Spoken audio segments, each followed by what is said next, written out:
रामनगर विधानसभा क्षेत्र के कांग्रेस प्रत्याशी गणेश गोदियाल के चुनावी कार्यालय का शुभारंभ हुआ। बता दें कि पूजा अर्चना के बाद कांग्रेस के वरिष्ठ नेता और पूर्व विधायक रणजीत सिंह रावत ने भारी संख्या में मौजूद कार्यकर्ताओं की उपस्थिति में कार्यालय का शुभारंभ किया। इस दौरान उन्होंने कहा कि पार्टी हाईकमान की ओर से पौड़ी संसदीय क्षेत्र से गणेश गोदियाल को प्रत्याशी बनाया गया है और चुनाव को लेकर कांग्रेस और उसका एक एक कार्यकर्ता पूरी तरह से तैयार है। उन्होंने कहा कि आज भाजपा में घबराहट हो गई है, जिस कारण भाजपा के लोग कांग्रेस के वरिष्ठ नेताओं और कार्यकर्ताओं से संपर्क कर उन्हें अपनी पार्टी में शामिल कर रहे हैं, जिससे स्पष्ट होता है कि भाजपा के पास कार्यकर्ताओं की संख्या शून्य हो चुकी है और भाजपा के लोग कांग्रेस प्रत्याशी के यहां इनकम टैक्स का नोटिस देकर बेवजह परेशान कर रहे हैं। वहीं कांग्रेस के पूर्व विधायक रणजीत सिंह रावत ने कहा कि भाजपा के लोग चाहे कांग्रेस के लोगों को इनकम टैक्स का नोटिस भेजें या ईडी की कार्रवाई कराएं या पुलिस और मिलिट्री को पीछे छोड़ दें, कांग्रेस के लोग इससे डरने वाले नहीं हैं। यही नहीं, निश्चित तौर पर 2024 का लोकसभा का चुनाव अपने आप में ऐतिहासिक होगा और उत्तराखंड की 5 लोकसभा सीटों पर जहां एक और कांग्रेस के प्रत्याशियों की प्रचंड जीत होगी, तो वहीं देश में भी जनता के सहयोग से कांग्रेस की सरकार बनेगी। हमारे पौड़ी लोकसभा क्षेत्र से पार्टी के उम्मीदवार गणेश गोदियाल जी हैं। उनके आज इस विधानसभा क्षेत्र के चुनाव कार्यालय का हमने शुभारंभ किया है और हमारे कार्यकर्ताओं की उपस्थिति और उनका जोश जो है द्योतक है इस बात का कि हम इस चुनाव में पूरे मनोयोग से, पूरे जोश खरोश से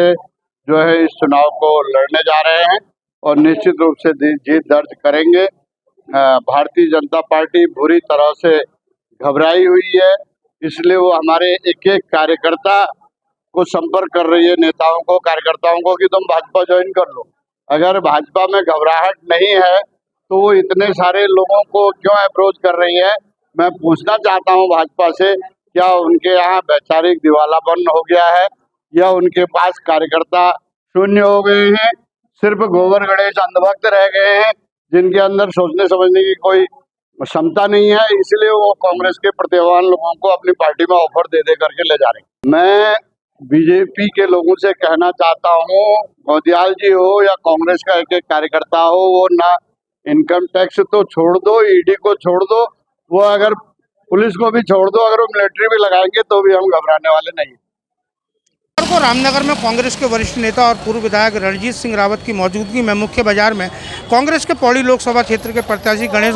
गोदियाल के चुनावी कार्यालय का विधिवत पूजा अर्चना के बाद शुभारंभ किया गया। तो वहीं इस मौके पर बोलते हुए पूर्व विधायक रणजीत सिंह रावत ने कहा कि आज भाजपा की बौखलाहट से पता चलता है कि भाजपा में कितनी बेचैनी है और वो हमारे कांग्रेस के कार्यकर्ताओं को प्रलोभन देकर अपनी पार्टी में शामिल कर रहे हैं। तो वहीं इन्होंने इस बात पर भी भाजपा को आड़े हाथों लिया है। उन्होंने कहा कि बीते दिवस पौड़ी से कांग्रेस के प्रत्याशी गणेश गोदियाल को इनकम टैक्स का नोटिस भेजने के लिए प्रताड़ित किया जा रहा है। उन्होंने कहा है कि भाजपा के लोग चाहे इनकम टैक्स का नोटिस भेजें या ईडी की कार्रवाई करें या सीबीआई की कार्रवाई करें, कांग्रेस का एक एक कार्यकर्ता इससे डरने वाला नहीं है। उन्होंने कहा चाहे बीजेपी के लोग मिलिट्री की फोर्स लगा दें, लेकिन कांग्रेस के कार्यकर्ता इसका डटकर मुकाबला करेंगे। और उन्होंने कहा कि निश्चित तौर पर उत्तराखंड की 5 सीटों पर कांग्रेस के प्रत्याशियों की जहां एक और ऐतिहासिक जीत होगी, तो वहीं देश में भी कांग्रेस की सरकार स्थापित होगी और देश की जनता भाजपा की जन विरोधी नीतियों का खुलकर विरोध करेगी। रामनगर से राजीव अग्रवाल के साथ cameraman Bunty Arora, JJ news.